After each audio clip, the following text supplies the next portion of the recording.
I first played this little game called The Binding of Isaac on my laptop back in 2012. It was the first game I ever purchased on Steam. It was a simple, top-down twin-stick shooter dungeon crawler game where you collected items, fought creepy, ugly enemies and bosses, and got some cool power-ups. The final boss was your mom, where she manifested herself as a giant leg. I remember being told by a friend, it's basically a whole game where you explore randomly generated dungeons in the style of the original Legend of Zelda on NES. Being a huge Zelda fan, I was pretty interested in it. It was addicting and simple to pick up and play for a few hours. Even back then I knew there was a lot more to this game I had yet to discover, despite the amount of time I already spent with it. Years later, I revisited the game when I saw it available as The Binding of Isaac Afterbirth Plus on the Switch eShop in 2017. At a $40 price, I felt it was worth revisiting to see all the new updates and nicer graphics. And the fact that I could bring it with me wherever I went made it a lot more enticing of a purchase. I was pleased to find just how much was added onto a game already brimming with items, enemies, bosses, power-ups, unlockable characters, multiple endings, and more. No two playthroughs are ever the same, and despite the fact that I've been playing for a little over 5 years now, I still feel like I've only just scratched the surface of what this game has to offer.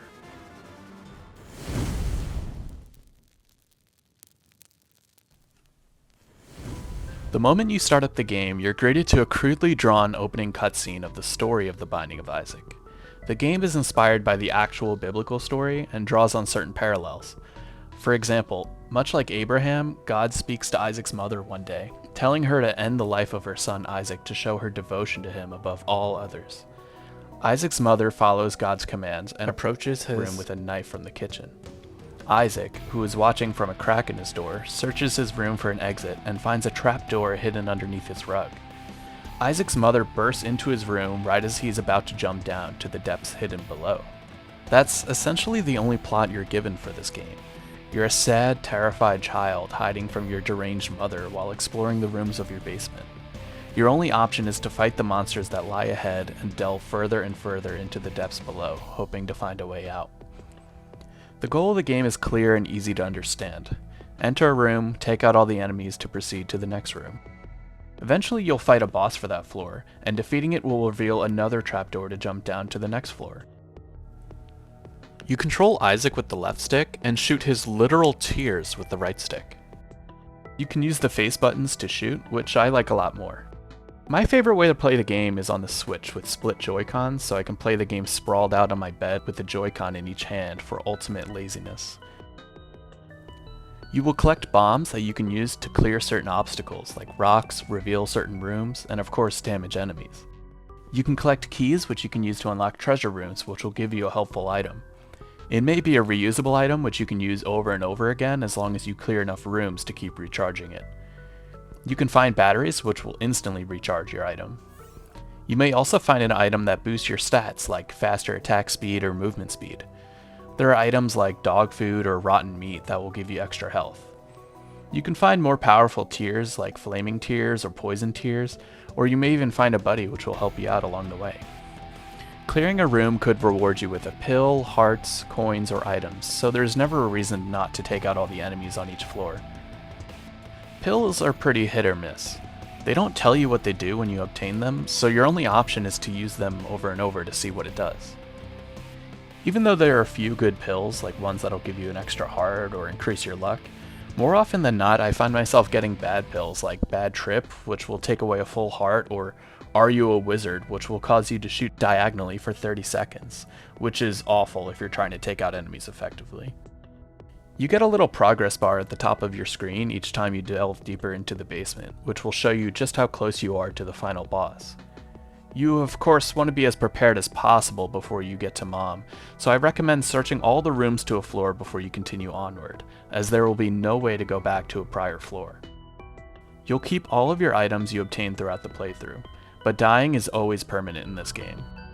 The game is not forgiving, and there have been many times where I just go on a long losing streak, dying before I get too far into the run due to entering a room packed with enemies in a small space, or just feeling underdeveloped and not being able to defend myself by the time I reached a more difficult boss room.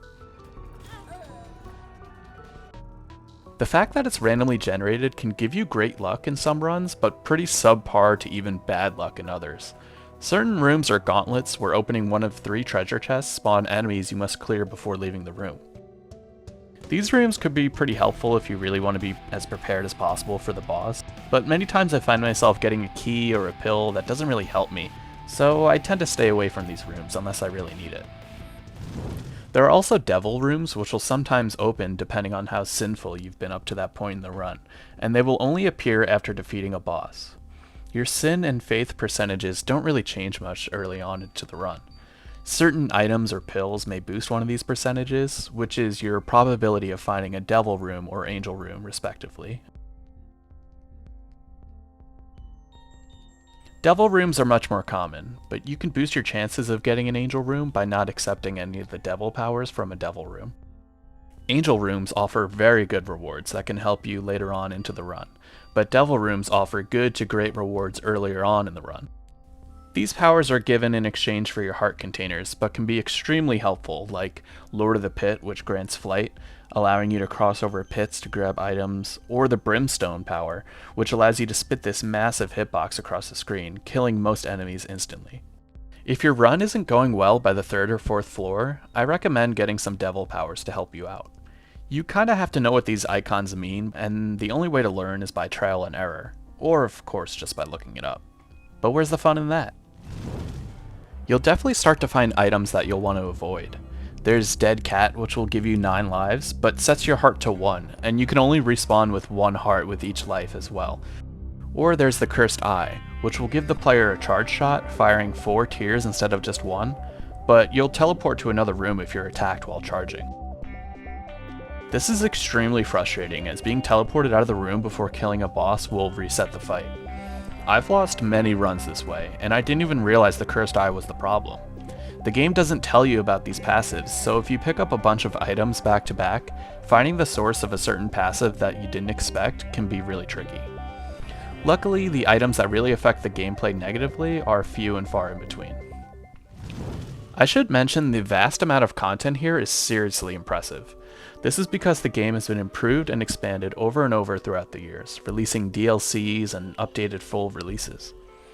The version I've played the most is The Binding of Isaac Afterbirth Plus, which is the second to most recent Isaac game. I decided to buy the newest version, The Binding of Isaac Repentance, while making this video. Repentance adds 8 new areas to explore, 100 new enemies, 25 bosses, 2 new playable characters, and 130 new items added into the random rotation. It also adds true co-op to the game, hundreds of remade sprites, and new endings. The Isaac formula stays the same mostly throughout each iteration, but later updates added the Womb, which is a floor that you can reach after defeating Mom, adding floors and more choices to eventually fight Mom's heart, and a fetus-looking enemy called It Lives.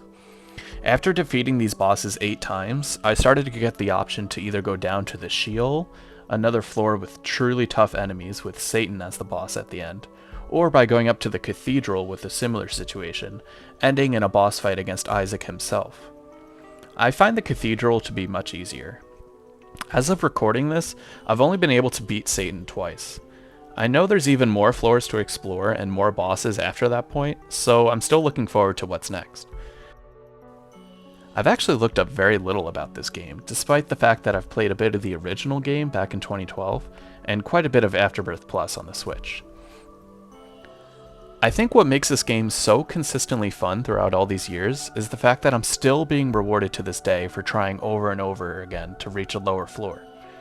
Sometimes finding a certain secret room or obtaining a rare item will unlock a new boss or item added into the random rotation.